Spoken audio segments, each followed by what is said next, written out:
Oh, this is really terrible lighting. Okay, Not so my now, house. no. Okay, so we're recording now. Okay. Um, Karen, thank you so much for joining us. Welcome to the Lowcountry Book Club. We're so excited to have you here. I'm just tickled. Thank you. Briefly, for anyone who wandered in off the street and doesn't know, Karen White is the New York Times best-selling author and USA Today best-selling author of 29 books, including the Trad Street series, which we're going to talk about today.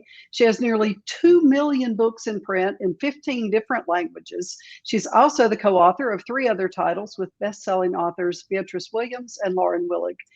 Karen grew up in London, but now lives with her husband in Atlanta, Georgia. Welcome, Karen. Thank you, So Susan. it's been a while. I think the last time I saw you was at a literary festival in Milton, way back before the pandemic. I am Yeah, it's so like enjoying. 2017, I Yeah, think. Yeah, it's been a that was. while. Yeah, Mhm. I'm so enjoying all the photos from your current tour. Are you loving being back out on the road? It's been wonderful. I mean, I think readers and writers alike were just dying to get together again. It's been too long. So Yeah, it has. yeah. Where are you today? I am in, good question, Southern Pines, North Carolina. Lovely, lovely. Yeah, Well, the it's weather. been a day off because my event isn't till tomorrow. And, Kathy Bennett, who you and I both use for publicity, was like, "Oh, wait, you have a free day?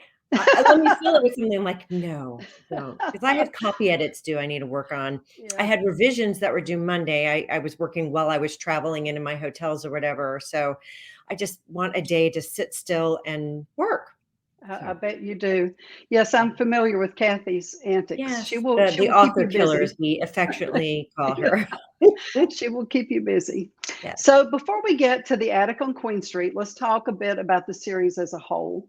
Tell Mhm. us about the setting for the Trad Street series. Clearly, Charleston is one of the best places on the planet. I love It it. I know is. you do.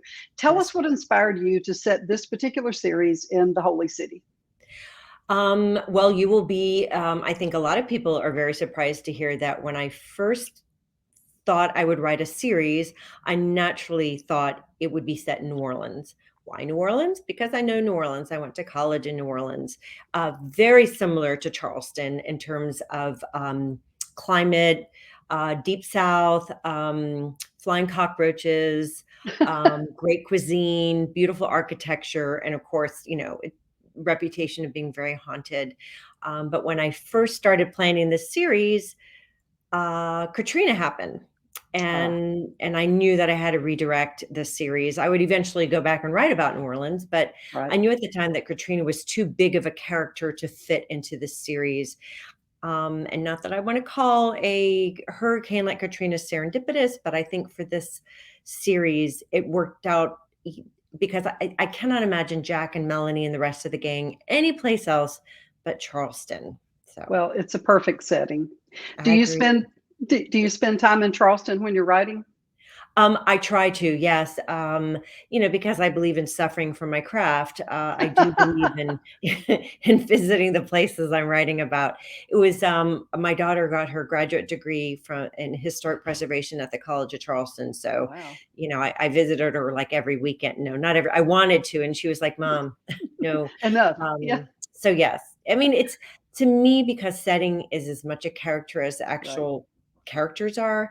It's important that I really get to know a city, walk the streets, go to the museums, eat in the restaurants. I mean, it's work, work, work, but somebody's got to do it. Yeah, yeah, Mhm, yeah. You mhm. gotta make it authentic, right? Yeah, exactly, exactly. Do you have a love of old houses that inspired this series? Oh, absolutely. I was born an old house hugger. My mom used to tell me that as a child, I would always ask for her to pause at a curb so I could look at an old house. Didn't have to be big or grand. I just loved architectural details. I mean, Right. as a child, I think that's pretty weird. But and of course, the apple doesn't fall far from the tree. My daughter currently works for an engineering firm. She's their architectural historian, and she actually worked for the National Trust for a while. But I think I really blossomed in my love of old houses when we moved to London when I was a teenager, and we moved into a building, an Edwardian building that was built in 1904, right on Regent's Park. And I remember learning at the time that several of the windows in my flat had been shattered during the Blitz. Oh, And wow. that's when it sort of hit me why I love old houses, Hmm. because they are pretty much a time capsule. They are living history. They are the things that tie families together and storylines together. And I think also because my father was with Exxon, we lived so many places, and I think I've always been searching for that place to call home, and that one house. Or, my grandparents, they didn't live in any grand house, but they were old houses. They were the houses that my parents had been raised in and born in. Right. And I just love that connection to home and family. And when I lived in London in that building, I tried to imagine the people back in the 40s that lived there during the Blitz, and I thought, this really is a piece of history you can hold in your hand. Right. And that sort of solidified my love and fascination with old houses and old buildings. So that I think it's fascinating all the places you've lived, and I imagine it was wonderful living in London. God, I envy you some of your yes. travels. But so, did you plan this series before you started book one? Did you always know how it would play out? Did you have a character arc planned for Melanie? I have to laugh because I'm one of those idiot writers. I don't know what's going to happen from chapter to chapter. I didn't even know there would be a Jack. I didn't know there would be a Sophie, her best friend. I didn't know there would be all these other people in the story. I just start out with my main character and her internal and external conflict, and the setting, and I go from there. Wow. And this series was only supposed to be 2 books.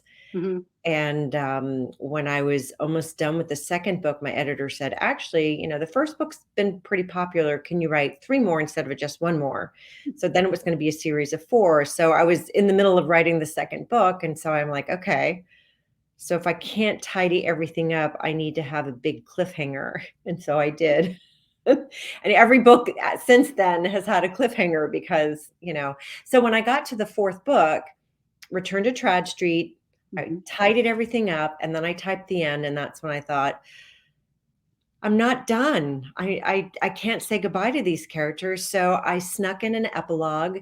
I had no idea what the next storyline would be, but just in case my editor wanted another book, I Hmm. had an anonymous writer to the Post and Courier editor saying um, that whoever it was writing the letter did not believe that the last body had been unearthed from the house on Trod Street, and hoping my editor would take the bait, and she Hmm. did. And oh, how about 3 more? So that's how it ended up being a series of 7. So no, I don't. I hate the way I write. I really want to change because it's too hard. I mean, writing for me is like driving a car at night in the fog with only one headlight. And I usually can't see beyond the scene I'm working on. It seems to be working quite well for you. I know, but it's painful. It is so Yeah. painful. There's a famous writer who says, I hate writing. I love having written. And that is me. And that's because the writing process, every time I sit down to stare at my screen, it's like drawing blood. I hear you. And I love it when I do, when I get the rhythm and the dialogue is going well and the story's going well, and that's great. But then most of the time I'm just like, what happens next? And it's like recreating the wheel every time I sit down, or reinventing the wheel every time I sit down. Oh, wow. I can't imagine. I'm the opposite. So that I think I that would wish I make me could be the crazy. opposite, truly. Okay, so Marianne wants to know, does Melanie have a favorite ABBA playlist? Yes, it's funny thing. It's just like my favorite playlist. That interesting. Of course, Dancing Queen.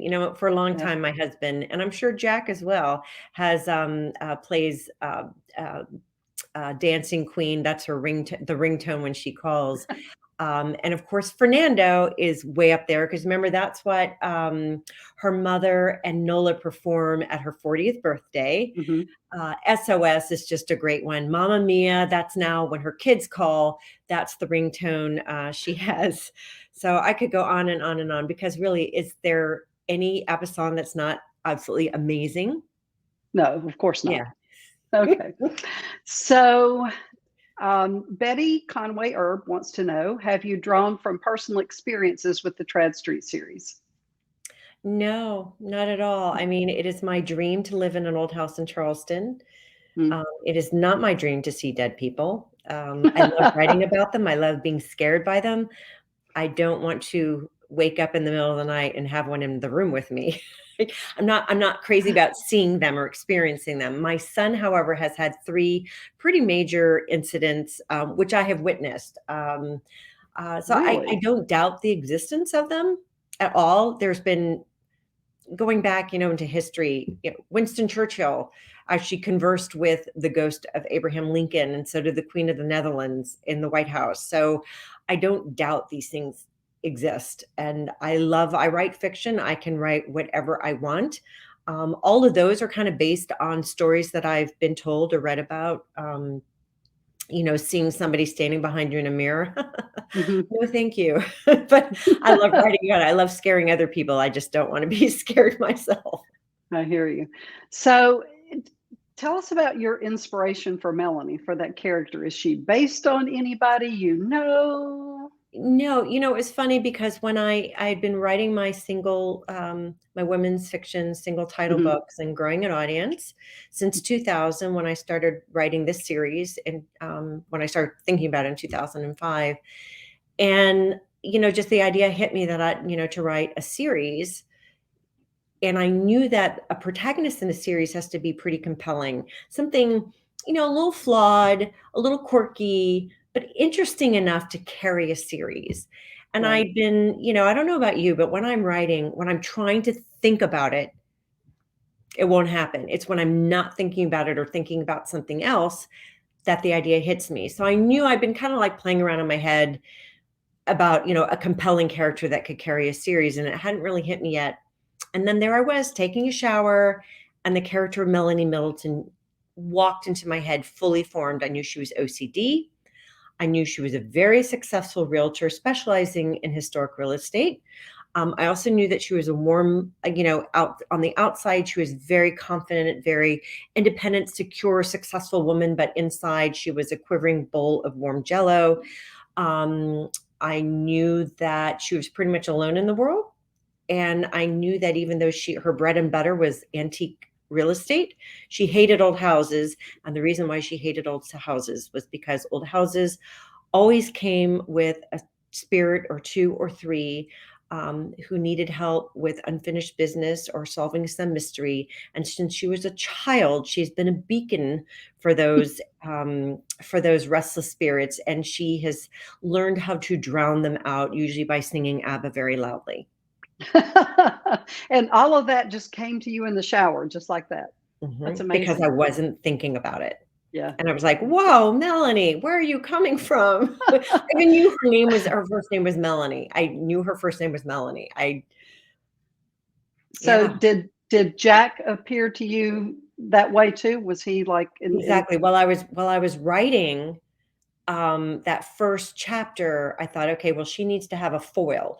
Because I was thinking moonlighting. I don't know if you watched that show Mhm. in the Oh, '80s, yeah. with, yeah, with Bruce Willis and Sybil Shepherd, and I Mhm. loved their back and forth, and I knew I needed a character to do that back and forth, and then I thought, "Oh, police detective." I'm like, "No," because, I needed someone who would have a reason to be investigating the disappearance of a woman who lived in the house on Trad Street, in the '20s, and I thought, Mhm. "Oh, what about a true crime mystery writer?" And then Jack walks in, and he again, when I got Melanie and Jack on the page together, it's a telephone, conversation at first, and Melanie's so awkward, bless her heart. I just knew that I would have fun once I got them together on the page, and from the minute they meet, the rest is history. I mean, I have to say their scenes kinda wrote themselves. They were Yeah. just so much fun to write. Well, they certainly do come alive on the page, so you've done a wonderful job with them. Um, Tori would like to know, where did you get the idea to include the frozen Charlotte doll? I'd actually never heard of them and spent a fair bit of time checking into them online, which was fascinating. Yes. Someone else referred to the doll as a coffin doll. Are they the Yes. same? Mhm, Yeah. mhm. So it's so funny because I was looking up something else, Mhm. and there was like a link or a picture of a frozen Charlotte, and I was just like, "What is this?" And I no longer remember what I was looking up because once I clicked on the frozen Charlotte, I'm like, "Oh my gosh," that's so creepy and so wonderful. Yeah. And as a matter of fact, I creeped out my editor so much with the frozen Charlottes because I wanted one on the cover. She's like, "No, not putting one on the cover." Um, so yeah, and then we have they're also trying to think. So now we have frozen Charlottes appearing in 2 books. So yeah. Creepy, Interesting. creepy. I love Yeah. it when because and I really loved it because in I guess was it the Christmas Spirits on Trad Street, we have an Edison doll that, Mhm. just appears randomly and or was that or that could have been South Battery. Um, yeah, we have the Edison doll. I love it when, like, inanimate objects disappear and appear in unexpected places. And the frozen Charlottes are so creepy. Definitely Google and get a picture. And the one that I happened to click on was had been discovered. It has its own little coffin carrier. I thought that is Okay. Victorians. Okay, they were just Yeah. the things that children played with were just not okay. Just why No, would you do no. this to your This child? is this is way creepier than the whole elf on the shelf thing. Oh yeah, It's this was yeah. Oh exactly, exactly. Yeah, especially the ones in the coffin. Like yeah, wow, okay, yeah. and Mm. then the whole jewelry phase of Victorians where they'd make jewelry made of, dead people's hair. I'm just yeah, No. yeah. So Martha Welsh wanted to know, were you previously aware of Oh Superman prior to writing this book? And if not, how did you find it? And I then get she that just says, as an aside, she said, "Oh yeah, as a huge lover of dogs, thanks for Otis." aw, aw. Yeah, so, yeah, yeah, dogs kind of appear now. Ever since I got my first dog in 2006, I've had a dog in every book. Um, so, yes, Oh, Superman, it's so funny because when I lived in England, that was when the whole new wave thing was new. And like I missed out a lot on American rock when I was, this is the 80s. This is when Big Hair Rock and, you know, uh, all those big bands like a Journey and all of them. Like I didn't know Mhm, anything about American music, but I knew a lot about the cutting edge new wave. Like I knew about Tears for Fears and Duran Duran and all of those new age, mhm, bands from England that eventually made it over to America. I heard them all first. Just listening to the pop station in London, I would get exposed to a lot of really cool music, a lot of which did not make it over into the United States. They were a little more quirky with who they played. You would not believe the songs that they played, and one of them was "Oh Superman." And if you can stomach it, definitely Google it. You might want to have had a couple drinks first. It is 8 minutes long, but it's truly horrendous. I just always remember being obsessed with that song because it was so weird. And It seems I pretty actually, creepy. it's very creepy, but my kids, when we used to carpool with 6 children, and I hated all the modern music. So I used to always say, "Hey, I'm the captain of the ship. We play my music." So we played a lot of my old 80s CDs. Mhm. And one of them was like, hits of the 80s. And Oh, Superman was on it. I think it was maybe the new wave, like the weird one-hit wonder kind of thing from England, and I would play that, and so everybody all the kids in the carpool learned Oh, Superman, and my son in college at Auburn won a trivia contest when they played that at a bar trivia, "Who can name this so," and everybody was surprised, like, "How on earth do you know this song?" So I knew I needed to find something really obscure that was really horrendous, and naturally, it turned out to be a great clue in the book. Mhm. Interesting. Yeah. Okay, so Cindy Smith wanted to know, my question to Karen would be, has Karen ever talked personally to folks who say they can communicate with those who've passed away? Do you have any firsthand No. knowledge of ghosts? Yeah, no. I've talked to many people who have had ghost experiences, but no actual psychics who see ghosts. Mm, Because I don't want them looking at me and telling me there's somebody behind me. That would just nope, that would be pretty freaky. nope, creepy, creepy. Yeah. And Pat wa One I'm day. sorry. Yeah, one day when, Uh, when I find my courage, maybe I will. yeah. Well, there probably are a lot of them in both Charleston and New Orleans. I'm sure you can probably find someone if you're inclined. Yes, yes. So Pat Tarter wants to know, first of all, I absolutely love this series. I won't have read this last one Thank you. because I'm being good and putting it on my Christmas wish list, but I've read Oh. all the others. My question is, how much fun was the research on the ghosts? Some reference background I recognize as historical facts used to create them, but how much actually came from facts versus fiction? So I mean, I have been told ghost stories, true ghost stories by my father since I was a little girl.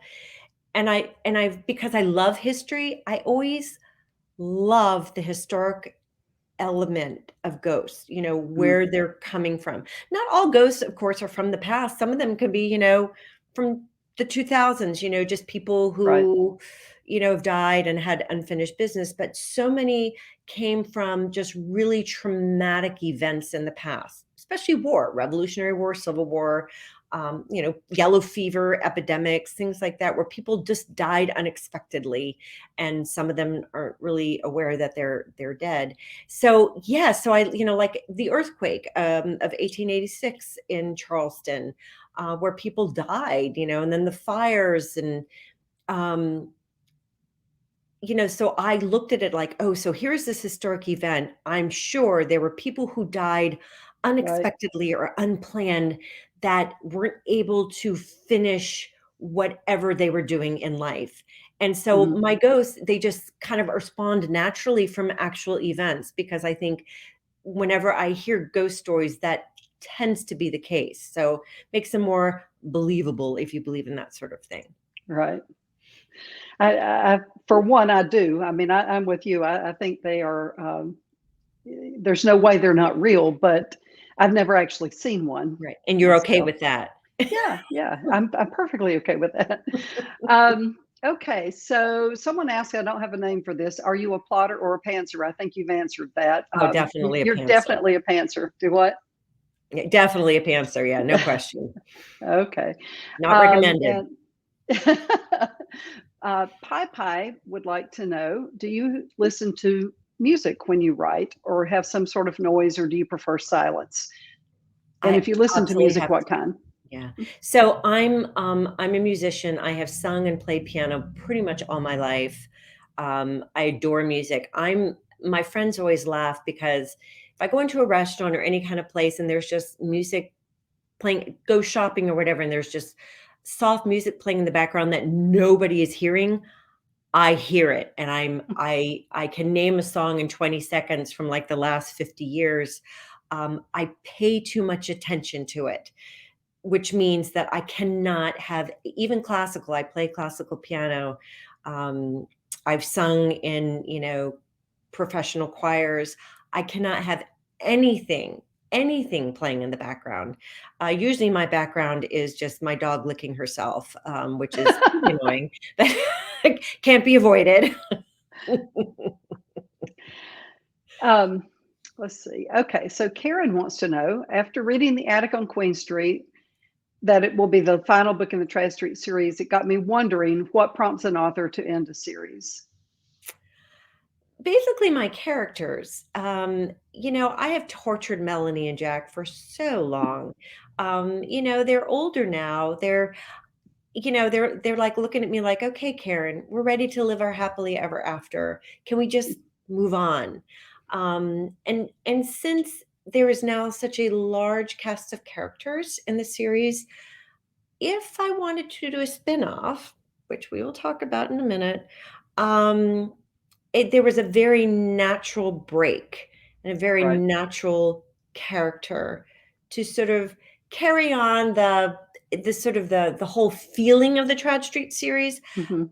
but still in a fresh and new way. And I think I've managed to do that. So, So, interestingly enough, the next question is, can you tell us a little about the shop on Royal Street? With yes. Nola attending Tulane, will Hmm. you be bringing some of the history of the university into this series? So, tell Well, us so about I the new had to series. advance a few years. So now Nola has her undergraduate and a master's degree in historic preservation. So there's Mhm. some backstory that will be covered in the shop on Royal Street. There's also a new character who you will meet in the attic on Queen Street, Beau Ryan. He is in Charleston going to the School of Building Arts and Design. And his family has owned an antique store on Royal Street in New Orleans for generations. And while he is in Charleston going to school, he works part time for Trenham Antiques on King Street. And that's how he meets the Trenham family and is sort of embraced by Melanie and even Jack, not so much Nola, Jack's stepdaughter, Jack's daughter, Nola, Melanie's stepdaughter. But there's one thing that Melanie notices about Beau. First of all, we know that his parents and little sister disappeared during Hurricane Katrina in 2005. And Melanie sees a set of wet footprints following him around. And she also has pretty good evidence that Beau has the sixth sense, but he's in deep denial about. So when we move to the shop on Royal Street, it's a few years later. Nola is now 27.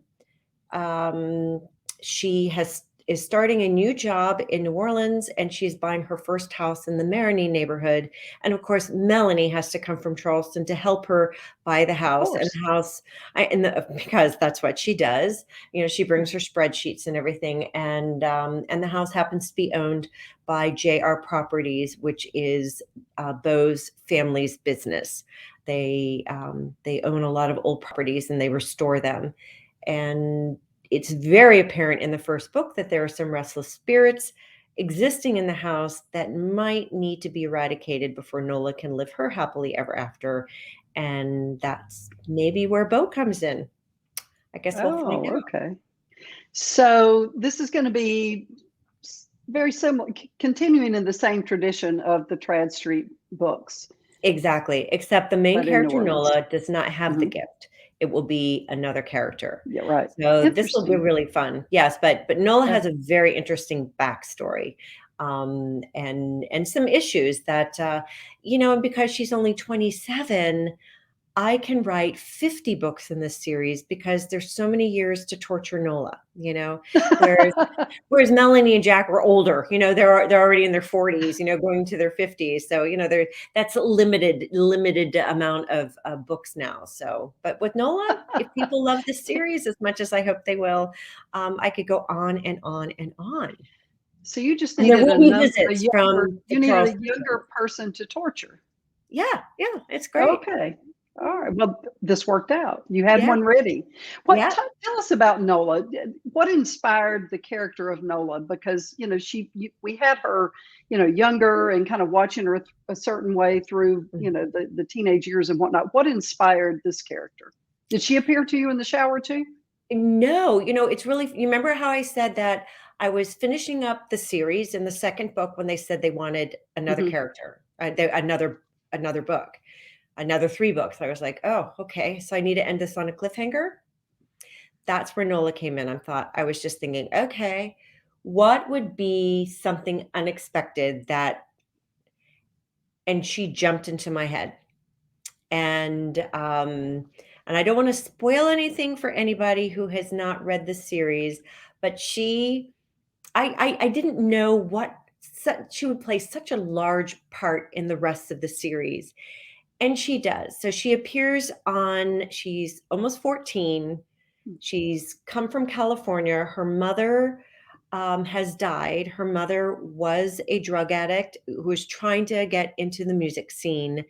Nola ended up being the mother in that relationship, and now her mother has died. So she's come to find the only family she knows about in Charleston, and she shows up on Melanie's doorstep. And I had no idea what to expect. What I love when I started writing The Strangers on Montague Street is how much Melanie embraces this lost soul. I think it's because she remembers herself at that age being completely unmoored by her parents' abandonment, pretty much. And I think that's my favorite part about the whole series has been Nola, the way she has just embraced this new family, and how Melanie has always been the mother that Nola needed. And just their mother-daughter relationship is so special and wonderful, and I loved carrying that over into the new series because Nola has had some ups and downs in the intervening years between the attic on Queen Street and the shop on Royal Street. Nola has been through some stuff, and it just makes her a much more interesting character. She might not be able to communicate with dead people, but she has enough life experience to really pull her weight in the next series. Well, I can't wait to read it. I know everyone's excited to read about her. Now, when will that first book be out? 4 more months, March 29th, it will hit Wow. bookshelves. Yeah, so, on the day that The Attic on Queen Street was released, November 2nd, my Mhm. kind, sweet editor sent me her revisions for so I just worked on them, and I just turned them in on Monday. Wow. Yes, so Whew. March 29th. Okay. So, do you have another project in the works? Yes. So, and actually, so I'm contracted for 2 books in the new series, so I'm supposed to be working on that. Second book. I also have another book coming out. I do collaborations with dear friends and New York Times bestselling authors Beatrice Williams and Lauren Willig. And that book comes out, the next book comes out May 17th. It's called The Lost Summers of Newport. And it's set Mhm. in Newport, Rhode Island, 1899, 1957 in modern day. And each storyline surrounds a Newport Gilded Age mansion. Oh, Yeah. fun. That sounds like a lot of fun. Yeah. Is there anything else that I haven't asked you that you think we should know? Um, I have a new TikTok account. I'm so embarrassed. Really? You're doing Oh my gosh, I cannot do one more thing. I can Well, Oh. you know what? I met a lovely 23-year-old who is really what is that? Are they Gen Z? Is that Gen Z or Gen I X? don't know. Whatever. It's I don't know. younger than millennials. And I was actually doing an interview with someone, and she was facilitating the interview, and she was so good. And then I got an email from my publisher saying, "Oh, TikTok is the new thing." I was like, "There is no way, there is no way." And so I saw this girl in action, and I said, "Hey, are you looking for new clients?" She's like, "Yes, I love social media." I'm like, "Hired."